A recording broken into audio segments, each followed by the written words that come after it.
جايبه لك النهارده بقى مشتريات لتستيف وترتيب المطبخ الضيق اللي مساحته صغيره. هقول لك على شويه مشتريات كده هتجيبيها تستف معاك المطبخ وترتبه لك وتخلي المطبخ بتاعك متستف ومترتب.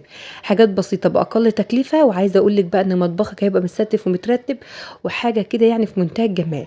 لو اول مره بتشوفيني يا ريت تشتركي في القناه، كلمه اشتراك تضغط عليها تنوري قناتي، ويا ريت ما تنسينيش في اللايك. يعني يا ريت اللايك يا جماعه هو اللي بيرفع الفيديو، فاتمنى ان انتوا ما تنسونيش في اللايك زي ما بتعب معاكم كده، واحاول انزل لكم محتوى ان انتوا تستفادوا منه او حاجه كويسه ان انتوا تستفادوا منها. فيا ريت ما تبخلوش عليا باللايك عشان هو اللي بيفرق معايا كتير في القناه. ويا ريت تقولي لي بتتابعيني من انهي بلد. عايزه اقول لك بقى شويه المشتريات دول حاجه كده بدون اي تكلفه كده، يعني بقول لك بفلوس قليله جدا. العلب اللي انا جايباها دي وحاجات كتيره كتيره جدا هتستف معاك المطبخ وتخلي المطبخ معاكي مترتب ونضيف، وكمان اي حد يدخل مطبخك يلاقيه مترتب كده باقل التكاليف.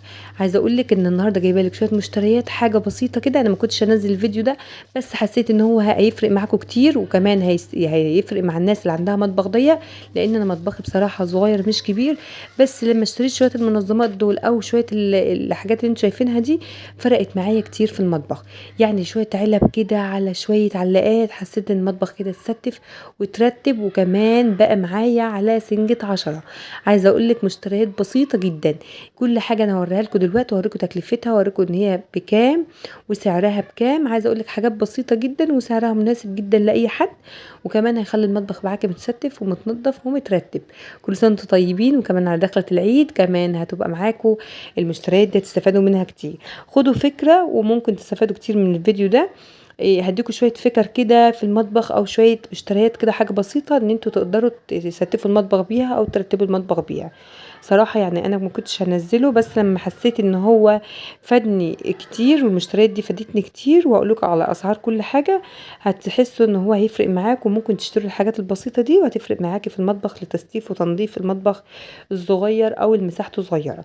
اول حاجه دي جبتها، انا جبت دي كنت جايباها حوالي ب70 جنيه.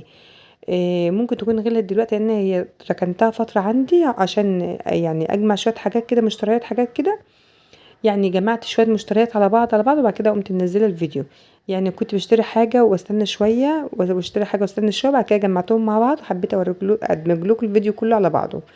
دي بقى عايزه اقول لك دي بتاعت انا اشتريتها، في ناس كتيره بتعملها للكوبايات وفي ناس بتعملها للفاكهه. انا جبتها بقى لاني عندي علب التوابل ملهاش مكان. كنت بجيب علب توابل كده بالفرد كده ملهاش مكان، متنطوره عندي وشكلها مش ظريف على الرخامه، حبيت اجيب لكم دي.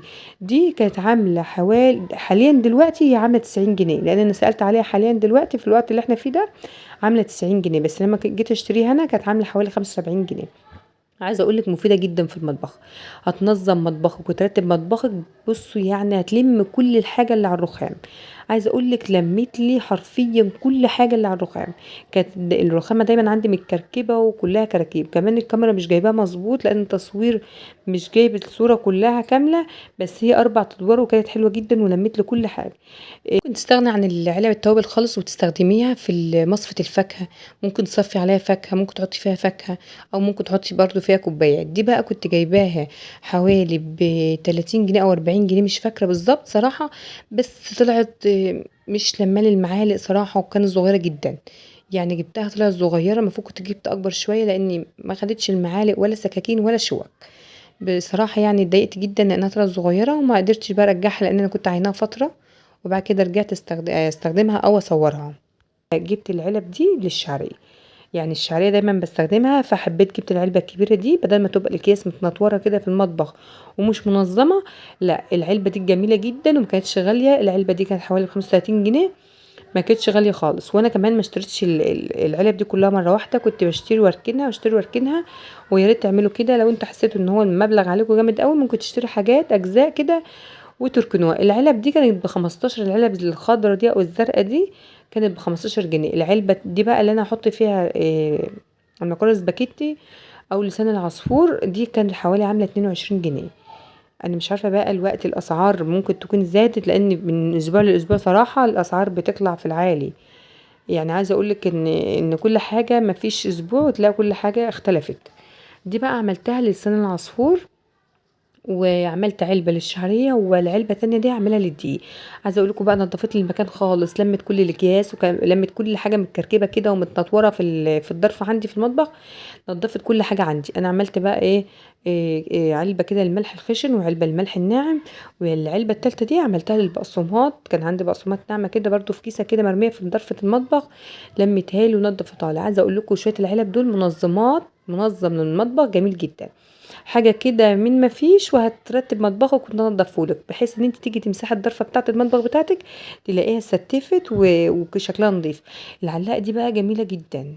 انا معلقة في ضرفة المطبخ، حطيت فيها زيت وخل وده كان دبس الرمان. عايزه اقول لكم بقى بحطها في ضرفه المطبخ كده، سهلت عليا كتير، وكمان عملت لي مساحه. يعني لو انت ما عندكيش مساحه زي ما قلنا كده ممكن تستخدم سعرها بقى. يعني اقول لكم انا لفيت عليها كتير لاني شفتها في فيديوهات قبل كده، العلاقه دي اللي فيها الزيت والخل وكده، ففادتني كتير بصراحه. يعني كانت بحوالي 40 جنيه.